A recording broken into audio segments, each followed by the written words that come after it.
Bien, alors en termes de handicap, l'Imagrin aujourd'hui s'axe sur trois sujets, trois thèmes. D'une part, le recrutement, d'autre part, la formation, et puis en troisième lieu, le maintien dans l'emploi. Nous menons un certain nombre d'actions aujourd'hui pour recruter des compétences. Le deuxième axe, c'était de mettre en place un accord donc avec nos instances. Donc nous sommes en cours de négociation, pratiquement dans la phase finale de négociation, et nous allons sortir un accord sur le handicap qui va donc mettre en avant toutes les démarches de l'Imagrin sur des axes de travail qui vont nous permettre de recruter et d'intégrer les personnes handicapées à terme. Alors le challenge, ça nécessite justement le deuxième volet, c'est le volet de la formation. Alors, il y a d'une part le fait de devoir anticiper également le recrutement des personnes, c'est-à-dire de prendre le temps, un temps suffisant pour pouvoir identifier les compétences si elles existent, ou de prendre le temps de former des personnels et donc d'accompagner des universités, d'accompagner des organismes sur des programmes de formation sur lesquels les personnels vont donc avoir des formations adaptées à nos métiers. Donc ça, c'est déjà le premier point. Le deuxième point, c'est la formation des personnels qui vont être amenés à intégrer à l'intérieur de leurs équipes les personnels handicapés. Et au-delà de cela, identifier également, parce que c'est aussi une voie importante, identifier à l'intérieur de l'entreprise un certain nombre de personnes qui sont aujourd'hui en situation de handicap, parfois de petits handicaps, mais qui peuvent malheureusement se développer de manière plus importante, et être suffisamment attentif à l'existence de ces handicaps pour pouvoir adapter les postes de travail et éviter de se retrouver dans des situations parfois difficiles, bloquantes. Alors le choix d'Agradis s'est fait suite à un appel d'offres. Il se trouve qu'en local, nous avions un certain nombre de relations et que le réseau s'était développé suffisamment pour nous faire un retour d'Agradis positif sur les prestations qu'il réalisait dans d'autres entreprises régionales. Aujourd'hui, Agradis répond à nos exigences. On se doit d'avoir une vitrine agréable puisque c'est notre métier. Moi je suis Émilie, je travaille à Agradis depuis 2 ans, je suis chef d'équipe, donc j'encadre une équipe de 4 personnes. On est régulièrement sur le site de l'Imagrin, donc là où on se trouve. Je m'appelle Carl Christian, je travaille 22 ans à Agradis. Désherber, enlever les chardons, une bonne équipe de même à Agradis, que ça tombe bien.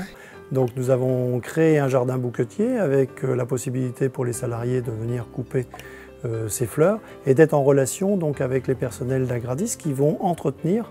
Et nous avons donc prévu à l'automne prochain d'aller un petit peu plus loin sur un potager.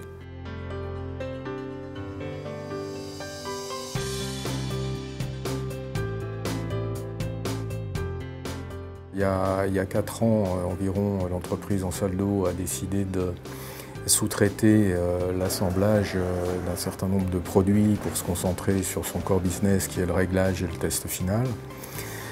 On a donc cherché des sous-traitants locaux et très rapidement il a été souhaité, pour des raisons d'éthique, d'impliquer des sociétés de travailleurs handicapés, que ce soit les AT d'un côté ou Activadis de l'autre. On a pu valider pendant 2 ans, 3 ans le mode de collaboration qui a été efficace. On a souhaité intégrer Activadis au sein de nos propres ateliers pour améliorer les réactivités, notamment en termes de qualité. Donc les préalables, il y en a eu plusieurs, d'essayer d'identifier avec Activadis, avec le CHSCT, les contraintes particulières qui pouvaient être posées par des travailleurs handicapés, bien nous mettre en évidence les différences qui pouvaient y exister entre un ESAT et une société de travailleurs adaptés, présenter donc l'installation d'Activadis à nos salariés. Il est très important que cette entreprise soit managée par ses propres managers. C'est une démarche qui a été très bien accueillie. Je pense que la valeur éthique a compté beaucoup.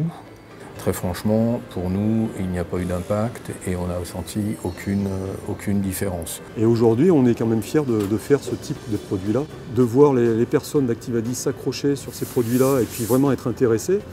Ça a mis du baume au cœur à tout le monde. C'est pas la motivation qui manque, au contraire, c'est qu'ils sont tellement motivés, ils veulent prouver absolument que le handicap n'est pas un problème pour s'adapter dans un milieu professionnel. De manière générale, le travail qui est effectué par Activadis nous donne satisfaction puisque, en finale, nous avons élargi le périmètre d'activité et nous demandons et nous formons actuellement Activadis à d'autres activités qui n'avaient pas été identifiées au départ. Et je dirais qu'aujourd'hui, l'entreprise qui a été intégrée au sein de notre atelier serait une entreprise de travailleurs dits valides. Le résultat serait identique.